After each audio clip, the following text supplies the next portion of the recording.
পার্বত্য চট্টগ্রাম, খাগড়াছড়ি সহ রাঙ্গামাটি এলাকাতে কি ঘটছে একের পর এক দুর্ঘটনা, হামলা, লুটপাট, অগ্নিসংযোগ সহ বিভিন্ন অঘটন ঘটে চলেছে যেন এলাকাতে। এসব বিষয়ে বিস্তারিত দেখুন ভয়েস অফ ক্যালকাটায়। চলুন আলোকচিত্র দেখে আসি, শুনে আসি বিস্তারিত। পার্বত্য চট্টগ্রাম, খাগড়াছড়ি এবং রাঙ্গামাটিতে দুর্বৃত্তদের হামলায়, ভাঙচুর এবং বিক্ষিপ্ত সংঘর্ষ ও অগ্নিসংযোগের ঘটনায় বিশ্বজুড়ে সমালোচনা এবং আলোচনা ঝড় উঠেছে। প্রতিবাদে উত্তাল ছিল যেন এলাকা। উপজাতিরাও যেন ঘুরে দাঁড়াতে শুরু করেছে এবং ঘুরে দাঁড়িয়েছে, জানাচ্ছে প্রতিবাদ এবং বিক্ষোভ মিছিল সহ অবরোধ কর্মসূচি পালন করছে তারা। চলছে 3 দিনের অবরোধ। এদিকে রাঙ্গামাটিতে বৌদ্ধ বিহারের ভাঙচুর এবং লুটপাটের ঘটনার প্রতিবাদে বৌদ্ধ ভিক্ষুকদের সংবাদ সম্মেলন অনুষ্ঠিত হয়েছে। শুক্রবার রাঙ্গামাটি শহরে সহিংসতা ঘটনায় বৌদ্ধ বিহার ভাঙচুর এবং লুটপাট ও খাগড়াছড়িতে সংঘটিত সহিংস ঘটনার বিচার বিভাগীয় তদন্তের দাবি জানিয়েছে পার্বত্য ভিক্ষু সংঘ বাংলাদেশের নেতৃবৃন্দ। আমাদের তদন্ত প্রক্রিয়া চলছে। কোনো অপরাধকারী যে আইন হাতে তুলে নিয়েছে তিনি কোনোভাবেই ছাড়া পাবেন না।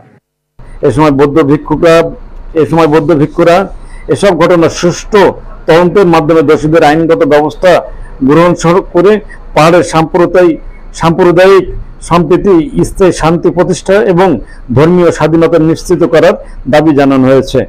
সোমবার রাঙ্গামাটি শহরে ক্ষতিগ্রস্ত মূর্তি বিহারে এবং দেশনালয়ে আয়োজিত এক সংবাদ সম্মেলনে পার্বত্য ভিক্ষু সংঘ বাংলাদেশের নেতৃবৃন্দ এসব দাবি জানিয়েছেন। সংবাদ সম্মেলনে লিখিত বক্তব্য পাঠ করেন পার্বত্য ভিক্ষু সংঘ বাংলাদেশের সভাপতি সুরদালঙ্কার মহাথেরো। এই সময় অন্যান্যদের মধ্যে উপস্থিত ছিলেন মৈত্রী বিহার অধ্যক্ষ পূর্ণজ্যোতি মহাথেরো এবং এছাড়াও শ্রীনালন্দ মহাথেরো, এছাড়াও নায়েন্দাচর মহাথেরো, মৈত্রী বিহার পরিচালনা কমিটির সভাপতি পূর্ণেন্দু বিকাশ চাকমা এবং পূর্ণেন্দু দেওয়ান প্রমুখ এ সময় উপস্থিত ছিলেন। সংবাদ সম্মেলনে বলা হয়েছে, গত শুক্রবার রাঙ্গামাটিতে সহিংসতার সময় সংঘবদ্ধ দুর্বৃত্তরা দেশীয় অস্ত্র এবং লাঠিসোঁটা নিয়ে কাঁঠালতলী এলাকায় মৈত্রী বিহার ও তবলছড়িতে আনন্দ বিহারে হামলা চালায়। আমি যেটা দেখলাম আসলে খুবই আশাহত হয়েছি। আমার সাথে সবারই যোগাযোগ আছে, তারপরেও তারা এই ধরনের নিউজগুলো ছড়িয়েছে। দুর্বৃত্তরা মৈত্রী বিহারের গেট ভেঙে বৌদ্ধ মন্দিরের ভিতরে প্রবেশ করে বৌদ্ধ মূর্তি ভাঙচুর এবং পবিত্র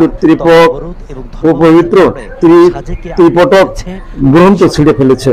এছাড়া আসবাবপত্র ভাঙচুর সহ অন্যান্য সম্পত্তিও ভাঙচুর এবং লুটপাট করেছে। এছাড়া দান বক্সটিও লুটে নিয়ে গেছে তারা। স্বাধীন সার্বভৌমত্ব রাষ্ট্র এবং ধর্মনিরপেক্ষ রাষ্ট্র হয়েও অন্য ধর্মের প্রতি ধৃষ্টতা, এ ধরনের ঘটনায় অসাম্প্রদায়িক বৈষম্যহীন বাংলাদেশ ও শান্তিপ্রিয় দেশ গড়ার বিনির্মাণে বড় অন্তরায় বলে দাবি করেন তারা।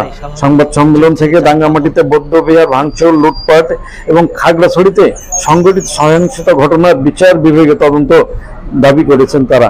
ক্ষতিগ্রস্তদের ক্ষতিপূরণ নিয়েই এই সমস্যা কিভাবে সমাধান করা যায় এবং এই সমস্যা যাতে ফার্দার যাতে আরো ডিটেরিয়েট না করে সেজন্য আমরা একযোগে কাজ করে যাচ্ছি। দেখতে পাচ্ছেন ইতিমধ্যে টুরিস্টরা আসা যাওয়া করছে, সাধারণ লোকজন তাদের দোকানপাট চালু করেছে, গাড়ি ঘোড়া চলছে। আদিবাসী জনগোষ্ঠীদের ধর্ম, সামাজিক, সাংস্কৃতিক এবং প্রথাগত ঐতিহ্য এবং অর্থনৈতিক সংস্কারে রাষ্ট্রের দায়িত্বশীল ভূমিকাও আশা করেন তারা।